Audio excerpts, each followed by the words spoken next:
What's going on, guys? Welcome back to 100% Chelsea and welcome to the new season.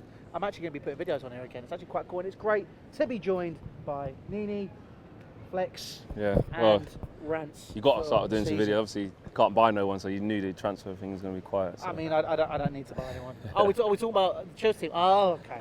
No, I'm joking. Our transfer window's been shit as well, mate. Don't worry about that. Yeah, you've actually. No, it's been good and bad. I mean, all right. First thing we'll talk about the game. Then we'll come back to the transfer. Yeah. I think I was watching. Obviously, you do your preview with Niinii, and obviously, you both touched on the fact that Chelsea and United are a very similar side this year. How do you guys feel going into this game? Confident. I feel confident only because we're at home.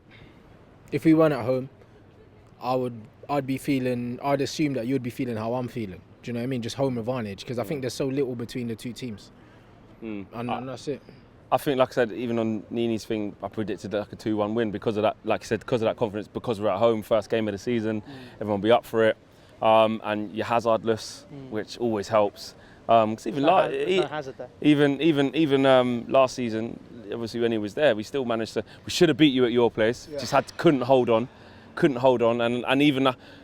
It's easy to say we should have beat you at our place when De Gea made that save, because anything could happen. But I felt we was in control of that game, and you didn't really have anything that game. Bottom line is you didn't know, and you didn't get top four either. But we'll come back to that. Exactly. How are you feeling?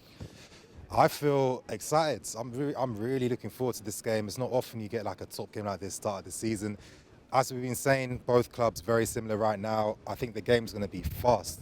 One thing for sure, fast, frantic, a lot of pressing, a lot of running, and some good pieces of play. I think when you look at both clubs, I think 2-2 is a fair result. You going high scoring? Yeah, I see there being goals. I don't think Zuma and Christensen have played enough together. So that's not going to help. If Maguire plays, it could be a similar thing for you lot too. I personally don't think Zuma and Christensen will start, because I think this is something that me and you will talk about in a bit, obviously the David Luiz situation. As we film this, the transfer window is closing in half an hour. So and Luiz, he still ain't been confirmed yet, but he's gonna. I've seen a picture of him in an Arsenal shirt. Oh, is it? It's going to happen, yeah. It's going to happen. I've seen a picture leak. I mean, we'll see. But I mean, look, I think with that, so obviously you need saying high scoring, you're quite confident. Your transfer window, I wouldn't say it's been underwhelming. I'd say you've bought quite well. Daniel James, I don't know anything about, so it'd be nice to know He's a youth project. I think even the United fans would say the same thing. Yeah. I'm not going to sit here and say, oh, Daniel James, we've been watching him for years. He's fantastic. He's going to be a great player. He's a player that obviously our scouts have decided to do some work for a change. They've seen attributes in him that they feel he'll be able to grow and show his potential in a club like ours. So we're behind it, and we can see little glimpses. Under him, but like me and Rance do say, and a lot of United fans say, it's like having an academy player, isn't it? He gets a free hit this year. Let's see what he can do. He shouldn't be starting every single game. His end product might be bad at some times, but we're all behind him. The guy's rapid. We know that. He's direct, and even in the pre-season games that I've seen, all of them, he's shown little glimpses as to what he can do, especially on the counter attack. So yeah. Is he going to be a player that's going to be in the starting 11 for this first game of the season? No. I'll be very surprised if he is. Who is he like stylistically similar to? Daniel James. Is he like a head down and run type of winger? Yeah. Pace, that's it. Running in behind, head down, causing problems. Like this is my perfect scenario for him this season. 70th minute, 75th minute. Zappa Costa looks up and sees Daniel James coming on after he's been given the run around by Rashford, flipping it. Do you know what I mean? Or not given a run around by a slow Matter or Lingard on the right hand side, and Daniel James comes on and changes the complexity of the game. I mean, I think it's going to be interesting to see if he's the type of player that does that. Obviously, you've also brought in Slabhead, who I rate highly. Wan-Bissaka, player that I rate really highly as well. I think there's some solid transfers there, and you've kind of shored up the issues you had in defence. Yeah. The one thing which I'm unsure about looking at your side is the attacking prowess. Now, obviously, didn't work out. I think a lot of that came down to him just bulking up ridiculously. To the point where he's admitting he was overweight as well. Exactly. Forget that. He said, I'm too big. Yeah, so, and then obviously that happened. But right now, looking at your front line, or your team in general, what's the team that we're going to see this weekend? I don't know. My one concern with Ollie was always going to be, like, as much as he's got certain players, like I can't trust him to put out the team that I would put out. Do you know what I mean? Yeah. I feel like I don't ever want to see Matic start for us in a game that means anything, but he probably will start Matic against Chelsea. I can see that. Do you know what I mean? I would start McTominay, Pogba double pivot every game that's possible. Do you know what I mean? For me, in Europe, and maybe a slower tempo against a worse team, you can get away with playing Matic, yeah. But if you put Matic in a team against a team that presses, he's rubbish, bruv. Do you know what I'm saying? He's crap under pressure. He doesn't move the ball quick enough, and also he's a player that relies on having a lot of the ball. So by nature, he just slows down the play. You know what I mean? There's nothing I like about him. So it's one of them things where I think if he starts Matic, and you definitely can't start Matic and Mata in the same team because it messes up everything. But I feel like he'll probably start Matic, which is like, so I don't know. So I really don't know, bruv. It depends on what Ollie wakes up. So your team's probably going to be what? Be De Gea in goal. Matic, Pogba, Lingard, probably. Or you never know, like, and that's the thing about the not knowing. Matic, Pogba. And he could put Mata in there as a 10. He could put Jesse as the 10 and have Mata on the right. Like, realistically, and that is the issue at the moment. It'd be very interesting for us. We're waiting to see, just like you're waiting to see, what our team's going to be for the first few games, to see what kind of tact Ollie's going to take. All right, so they've got no idea what their 11's going to be, Niinii. Surely you have a rough idea based on pre-season as well. Yeah, I mean, obviously. What do you think we're going to be doing? Kepa in goal, that's Keith. a given. Zuma, Christensen, we'll find a nickname for them both soon. Obviously, Big Kurt and... Big Kurt and... Call him Zumerson, isn't it? Zumerson. There you go. Big Done. Kurt and everybody hates Chris. Zumerson from- No, I like Zumerson, though. I can't lie. Zumerson. No, Zumerson, Everyone hates Chris. yeah. Emerson, of course, Emerson's been on point. And Aspie on the right. In midfield, I think it's going to be Kante, Jorginho. Them Not two together. Kovacic. Kovacic looked a lot sharper during pre-season. I mean, he's playing the Kante role, basically. Yeah. You know what I mean? So Kante's going to naturally replace him. Strong midfield pivot, very strong. And then ahead, it's going to be interesting. I kind of feel that Lampard may use guys like Barkley, Pulisic, and Mount together. But I also think maybe Pedro may start. But I'm going to go with my gut. I'm going to go for Mount, Barkley, Pulisic, the three in behind, Tammy up front. Strong team, decent team, potential on that team. It's a very, very good team. I mean, obviously, leave your thoughts down in the comment section below about this. Who do you think is going to be the Chelsea start 11? Who do you think the United start 11 is going to be?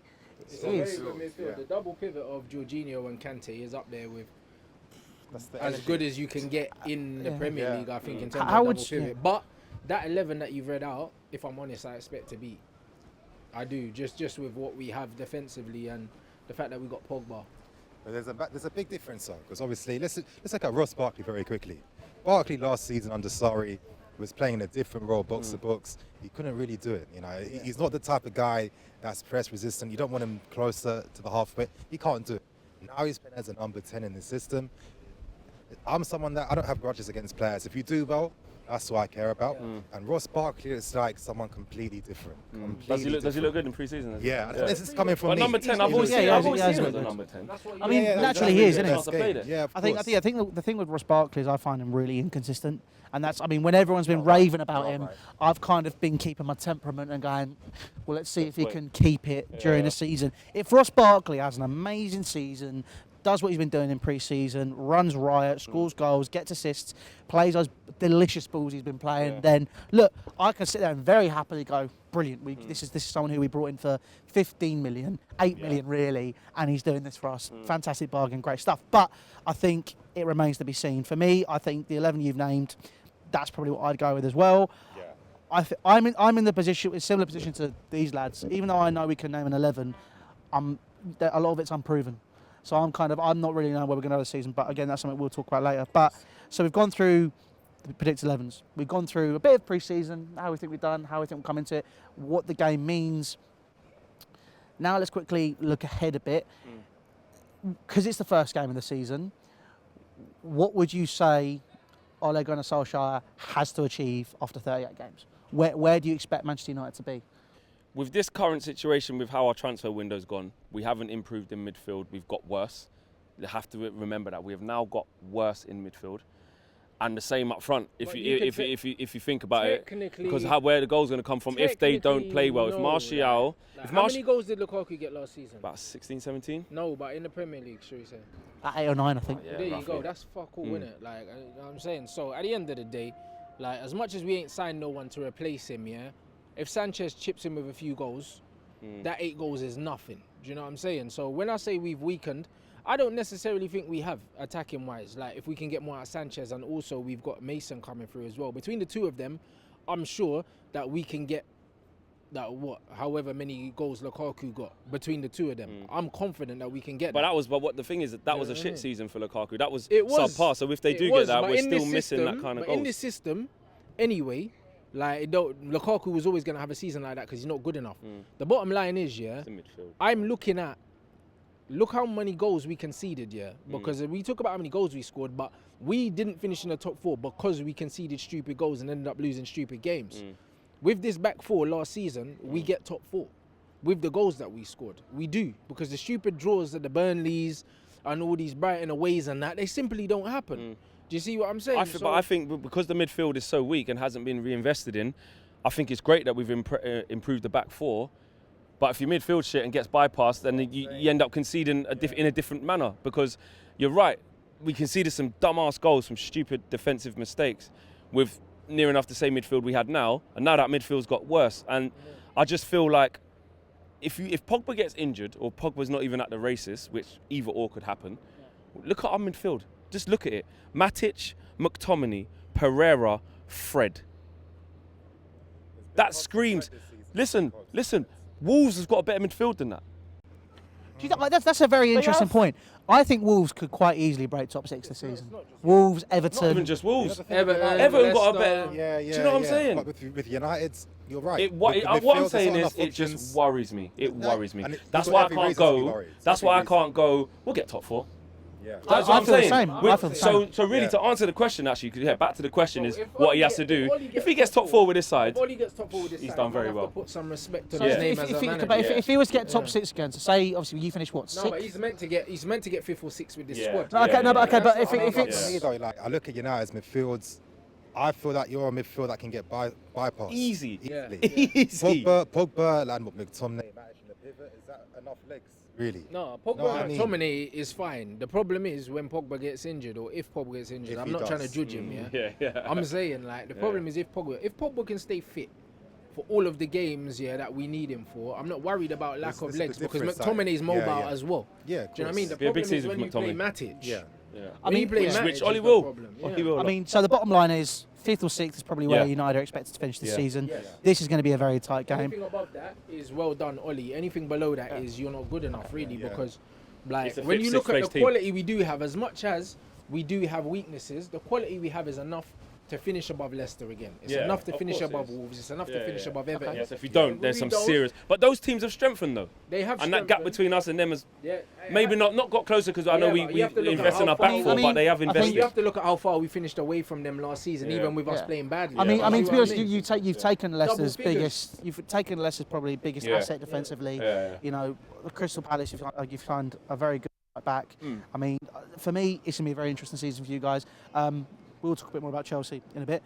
But look, I've been told by the cameraman that we have to wrap up because, you know, he's got stuff to do. Because you talk too much, Louis. I've talked to him. You're there talking. You two having your own conversation. Listen. Obviously, guys, make sure you check out the pre-season review and season review preview I'm going to be doing with Niinii. That's going to come out very soon. Obviously, make sure you across the United stand. Check out the opposition Combined 11, and the opposition preview that we're going to be doing over there as well. But other than that, guys, obviously make sure you subscribe to 100% Chelsea. We are back for the season. It's a very exciting year ahead, and we will see you guys very soon. Share, like, comment, subscribe, all that good stuff. Thank you, guys, and we'll see you later. Ta-ra.